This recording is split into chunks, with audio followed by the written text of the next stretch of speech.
Por favor, eu queria que você me dissesse o seu nome completo, a sua data de nascimento, o local onde você nasceu, por favor. Meu nome é Francisco Damasceno de Pádua Júnior, né? Eu nasci em 11 de maio de 1951, na cidade de São Paulo, né? O nome do seu pai e da sua mãe? Meu pai Francisco Damasceno de Pádua e minha mãe Maria Eufélia de Souza Pádua. Em São Paulo, onde vocês residiam? São Paulo capital mesmo, né? Na capital, no bairro primeiramente o bairro Ipiranga, depois Vila Prudente e depois Brooklyn Paulista. Certo. Esse tempo de São Paulo e o seu aprendizado, suas primeiras escolas e tudo mais, isso num momento em que o país vivia uma efervescência política grande, especialmente na sua juventude, né? Principalmente a parte de ginásio, né, nos anos 60, ginásio e colegial, a gente falava científico, o país passava justamente aquela pós-revolução de 64 e coisas interessantes aconteciam, né? Primeiro que a gente era muito politizado, né? O estudante secundarista naquela época era muito politizado, diferente do que acontece hoje. E havia um envolvimento muito grande nos acontecimentos que o país passava, né? Então, os próprios professores nos incentivavam a ler muito jornal, a estar participando, aquela coisa toda, né? E de repente a gente se via envolvido, sim, em passeatas contra o regime militar, ou então a favor de algum bem que o país necessitava, né? Então, de repente você estava se envolvido ali numa passeata ao qual a polícia militar vinha te perseguir, porque era proibido, né? E você se via em situações inusitadas realmente, né? Ter que fugir da polícia, se esconder, coisas que pareciam hoje olhando, não, isso seria quase que um crime, né? Mas naquela época tinha toda uma conotação política de participação realmente. Sua casa é uma casa muito politizada, pra gente. Minha casa sempre foi uma casa. Meu pai, desde menino, a gente sempre estava, com nós todos, sempre uma grande discussão política, os rumos do país, né? Sempre a questão da comunidade estar envolvido com o meio em que vive, né? Sempre foi muito forte isso dentro da minha casa. Certo. Os seus primeiros trabalhos, assim, para onde foram direcionados quando começou a entrar no mundo do trabalho? Eu com 14 anos, né, isso era uma regra na minha casa, eu comecei a trabalhar. Até então, hoje com 49 anos, já sou um aposentado, né, porque eu tenho carteira assinada desde os 14 anos. E comecei como office boy, estudava à noite e office boy durante o dia. Então eu conheci bem em São Paulo, porque eu rodava São Paulo o dia todo com uma pastinha na mão, entregando correspondência, né, e meu primeiro emprego foi numa firma de engenharia, mas como office boy, né. Depois fui progredindo, eu passei a ser um auxiliar de escritório e já em torno dos meus 16, 17 anos já comecei a trabalhar como não mais auxiliar, mas escriturário, né? Normalmente trabalhei nesse período em duas empresas, né? Uma de engenharia, depois já aos 18 anos ingressei numa grande empresa multinacional essa brasileira de petróleo, onde eu vim exercer uma atividade voltada para a área de computação. Já isso ainda em 1969. E que computadores eram esses? Naquela época nós tínhamos, ainda não era essa geração que a gente conhece hoje, né? Eu trabalhava na época com um Bogos L2000, era um computador que trabalhava com fitas de papel perfurado e cartões perfurados, né? Na realidade, se você for comparar, aquilo nem era um computador, né? Simplesmente algumas informações eram perfuradas numa fita e você repassava isso, otimizando alguma coisa em termos de trabalho, evitando que você, por exemplo, fizesse uma nota fiscal, tipo numa máquina de escrever. Então você tinha um cartão perfurado que fazia a nota fiscal, né? Algumas codificações a qual saía o produto, né? Basicamente era isso. As informações geradas saíam numa fita perfurada de papel que eram processadas e aí sim gravadas em fita magnética. Como é que o senhor ingressou na Telesp? Eu fui para a Telesp até meio de paraquedas, né? Porque na mesma época eu fazia faculdade e eu estava fazendo justamente sociologia, né? E de repente me surgiu um emprego de técnico em telecomunicações na Telesp. Eu não tinha formação técnica nenhuma, mas falei, vou lá tentar, né? Não custa nada, o salário era bom. E por incrível que pareça, não sei porque cargas d'água, a psicóloga gostou de mim e eu fui aprovado nos testes, inclusive nos testes técnicos. E eu ingressei na Telesp em 1969, como técnico em telecomunicações. Já fazendo alguns cursos, no primeiro ano já tinha alguns cursos de especialização na própria Telesp, né? E ao mesmo tempo fazendo minha formação acadêmica na época, que era a sociologia. Certo. E esse mundo das telecomunicações, como é que chegou ao jovem Francisco nessa época? Bem, era uma questão muito eu trabalhava muito na operação, né? Eu trabalhava, você como técnico, você fica muito envolvido na questão de dar manutenção. Só que aquilo nunca ou seja, foi uma questão de dinheiro mesmo, aquilo nunca me atraiu, a questão operativa em si, né? Me atraiu mais a questão da abrangência que as telecomunicações poderia estar envolvida, né? Então eu sempre, dentro das telecomunicações, eu nunca me satisfiz somente com a minha função técnica. Sempre eu tinha alguma sarna a mais para me se coçar dentro dessa questão, né? E como é que foi atraído para a CTBC? Como é que chegou Logo, já em 1980, eu tinha uma intenção de sair de São Paulo. Inclusive, eu estava vendo a possibilidade de me mudar para o litoral. Eu gostava muito de mar. Eu e minha esposa já era casado nessa época, tinha um menino. Mas, ao mesmo tempo, meus pais, 2 anos antes, 1 ano e meio antes, tinham mudado para a região do Triângulo Mineiro. Meu pai tinha se aposentado e comprado fazenda na região. E nos passeios que eu e minha esposa fazíamos de final de semana e feriados, a gente, vamos mudar sair de São Paulo, vamos mudar lá para o Triângulo Mineiro? Aí minha esposa, se eu não gostar, você volta? Eu falei, eu volto, tudo bem. Então nós resolvemos tentar, pedi demissão na Telesp e no dia seguinte estava na CTBC, né? Foi assim, de um dia para o outro, né? Até porque nem entenderam bem, um técnico da Telesp querendo vir para a CTBC, vem para cá, na hora eu fui contratado, né? E já vim trabalhando na cidade que eu gostaria mesmo, porque ali estavam meus familiares, que era a cidade de Tiutaba, né? Mais ali ao Pontal. E como é que foi esse trabalho lá? Foi interessante, primeiro a questão de você sair de uma grande cidade, né, e vir para uma cidade pequena, onde você era um mero número, né, como São Paulo, a grande capital, você às vezes não é ninguém. E da noite para o dia, eu e minha esposa nos víamos envolvidos em muitos... Primeiro pela receptividade da cidade com relação a um casal de paulistas, né? Muito gostoso essa questão de você ser reconhecido como alguém, ser convidado para as festas, ser chamado para as reuniões. De repente você estava sendo convidado para participar de um Lions, de uma associação. E interessante que da noite para o dia minha esposa principalmente gostou muito disso, achou muito interessante. Ela desenvolveu alguns projetos da área de educação física, ela é professora disso, junto com a comunidade. Trouxe a inovação que ela tinha participado em São Paulo, que era o famoso Domingo Feliz, que em São Paulo nos anos 70 fazia muito sucesso. Ela trouxe essa inovação e aplicou isso em Tiutaba naquela época. E da minha parte, como falei, né, eu estava envolvido em telecomunicações, mas eu não aceitava ficar na operação. Eu estava operando e ao mesmo tempo bolando alguma coisa. Então já nessa época me preocupava a questão do problema do telefone público, né?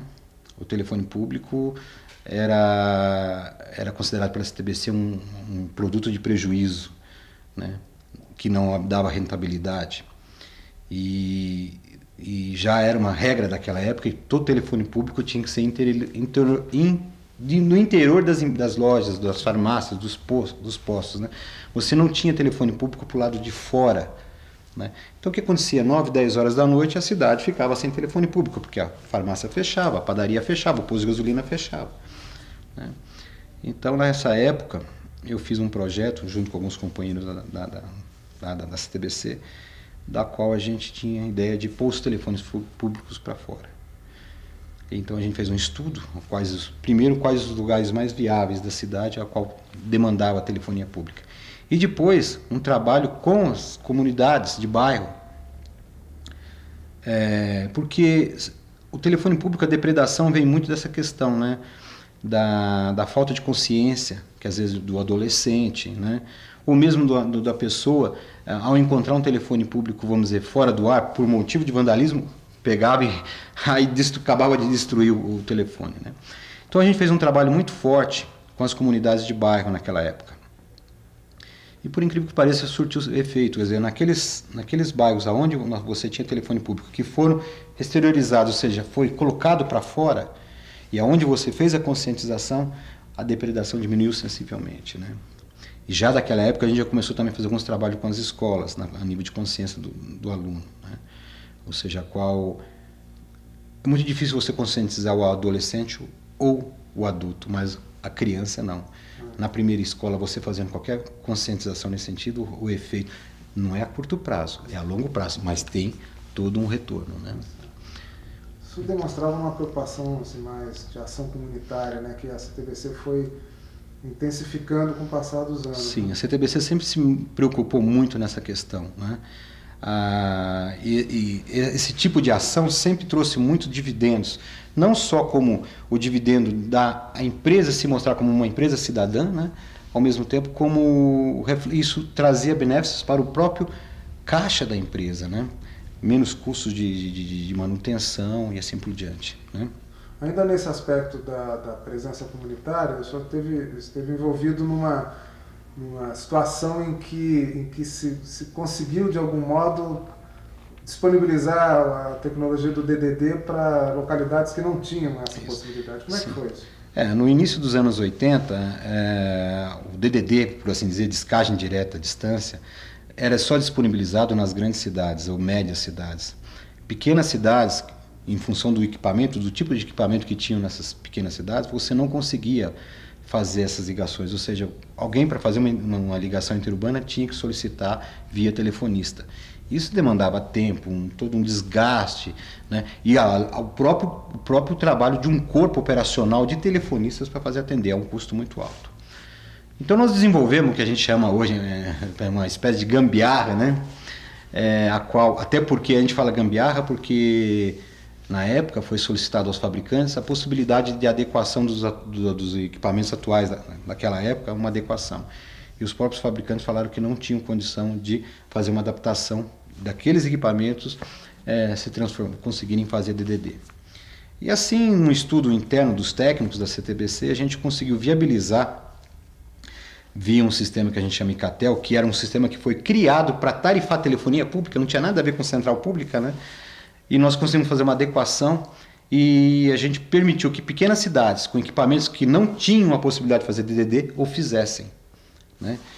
Então, naquela época, dentro da área de concessão, e isso se espalhou por toda a CTBC, naquela época nós fomos pioneiros até nisso no Brasil, ou seja, praticamente todas as nossas pequenas localidades, diferentemente do resto do Brasil, fazia DDD, né?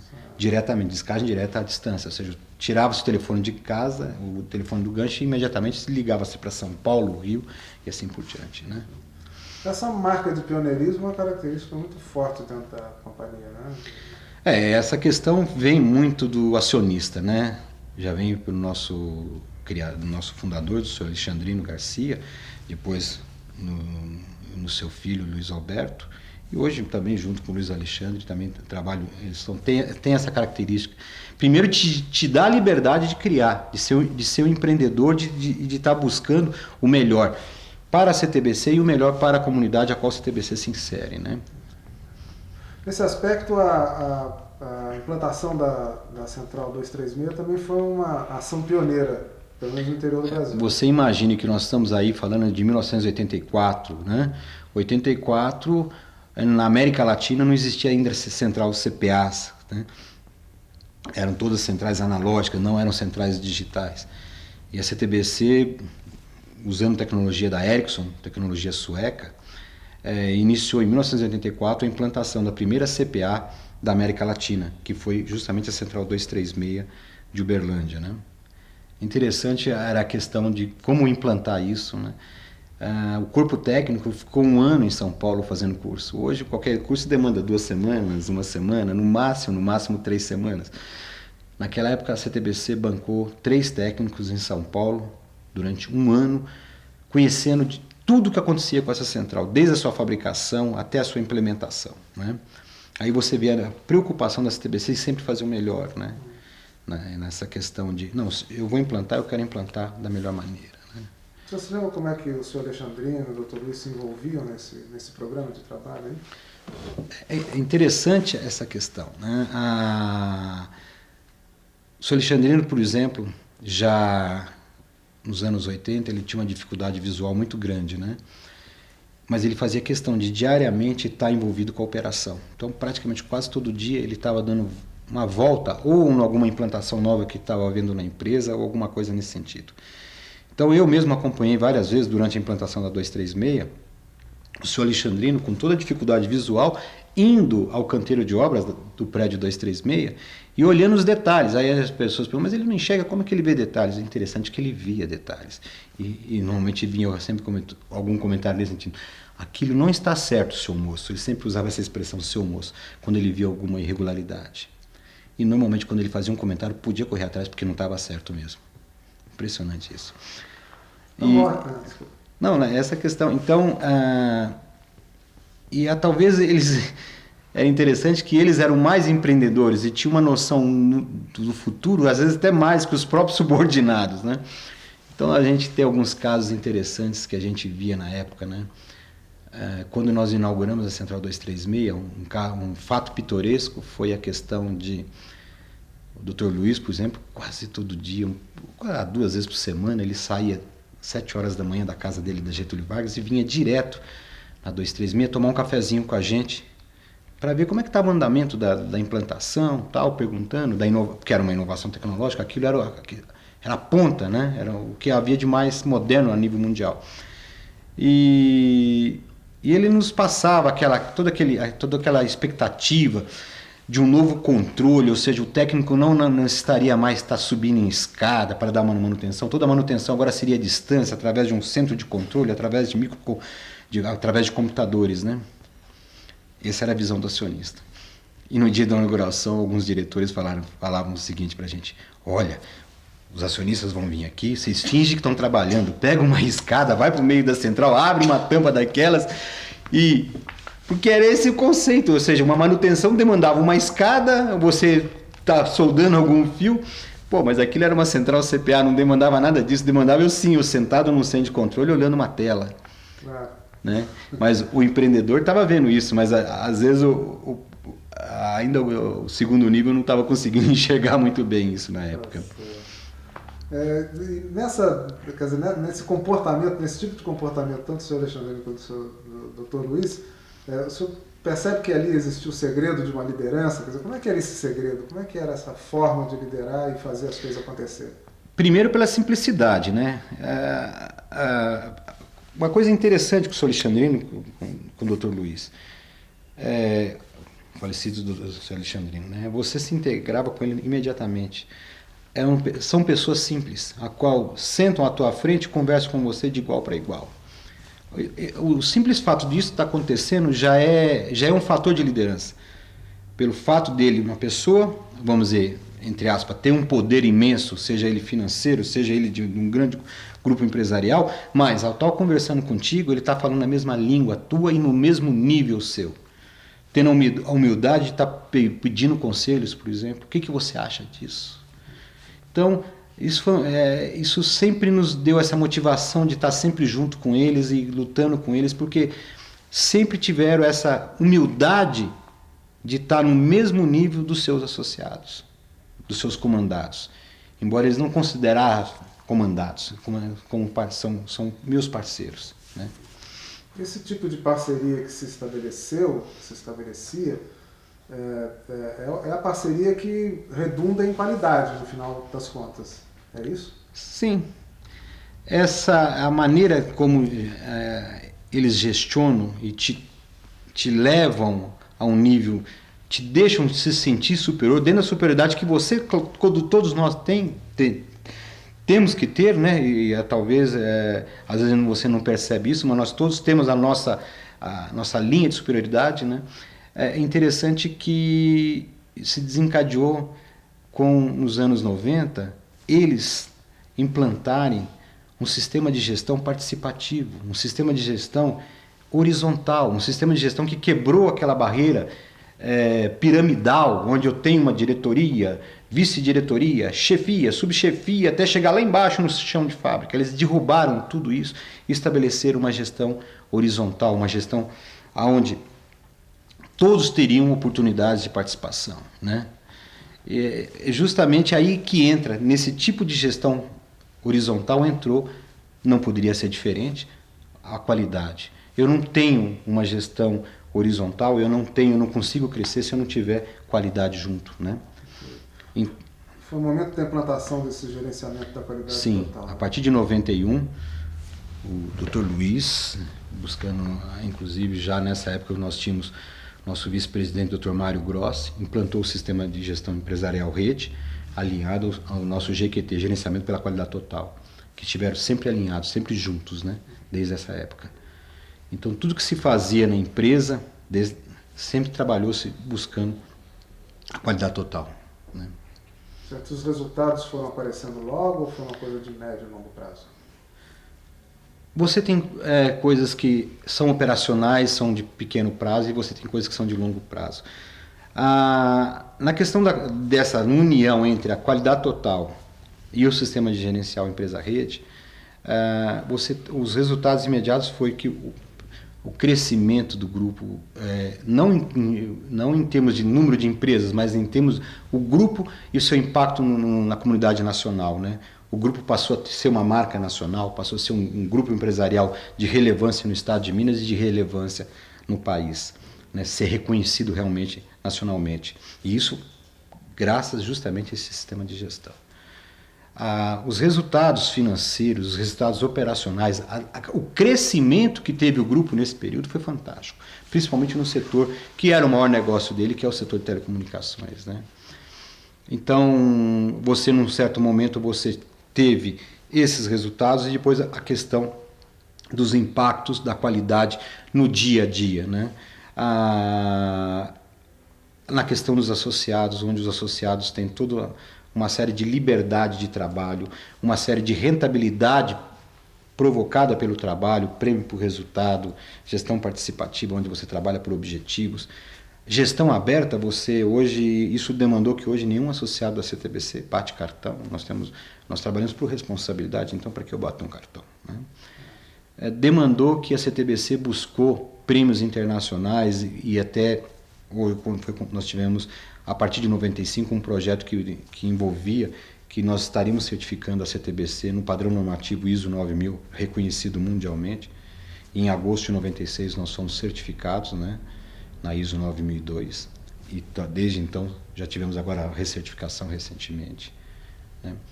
Tudo isso nunca como um fim, sempre como um meio, ou seja, a gente buscou essas ferramentas de qualidade sempre como um meio de estar alavancando cada vez mais a organização, né?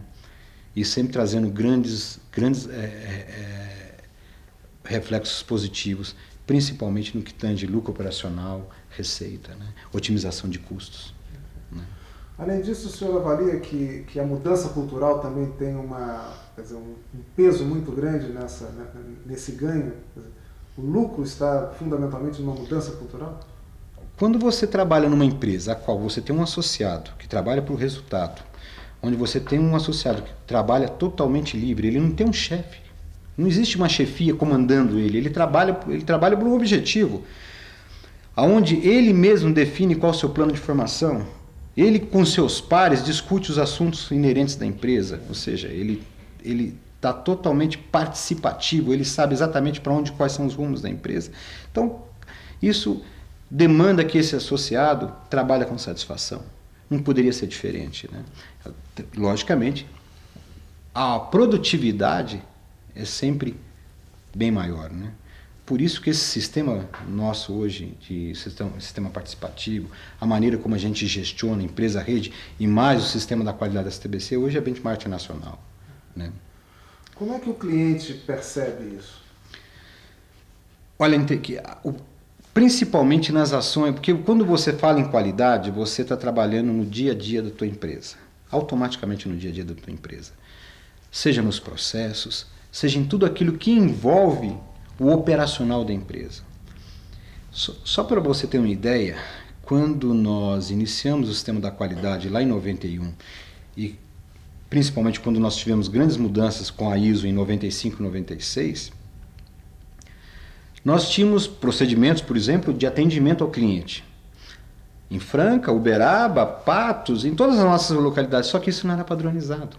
Então, por exemplo, você tinha um sistema, de repente você tinha uma bela qualidade de atendimento da atendente de Franca, que não era qualidade de atendimento de Patos, que não era de Uberlândia. Não havia uma padronização.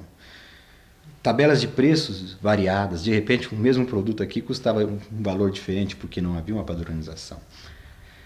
Então, a partir dessa data, com o sistema da qualidade trazendo a padronização, você sim poderia estar otimizando toda a questão de atendimento dos processos e os processos de atendimento, até porque a certificação inicialmente foi para a área de atendimento, hoje ela também envolve a área comercial, mas promovendo todo um conceito de bom atendimento, de logística de atendimento, de trabalhos da fala, como que as nossas atendentes teriam que estar se relacionando com o cliente.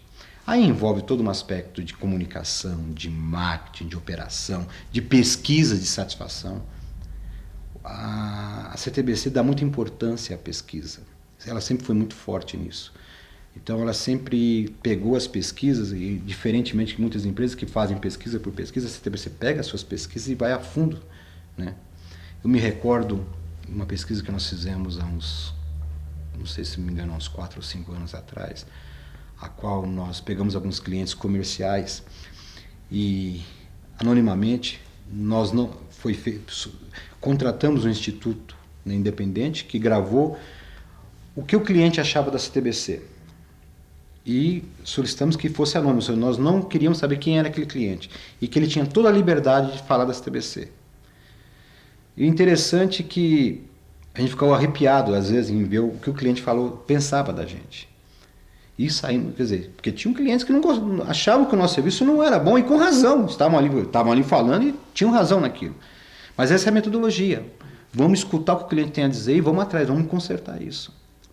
Mas aquilo nos chocava, quando a gente olhava um cliente com o rosto desfigurado, mas falando, CTBC, isso, aquilo nos atingia. Então, porque atingia nossos brios, né, meu Deus do céu, será que eu sou tudo isso? E a gente tinha que cair na consciência que sim. Se o cliente está falando, porque realmente em algum momento nós estávamos falhando e nós tínhamos que correr atrás.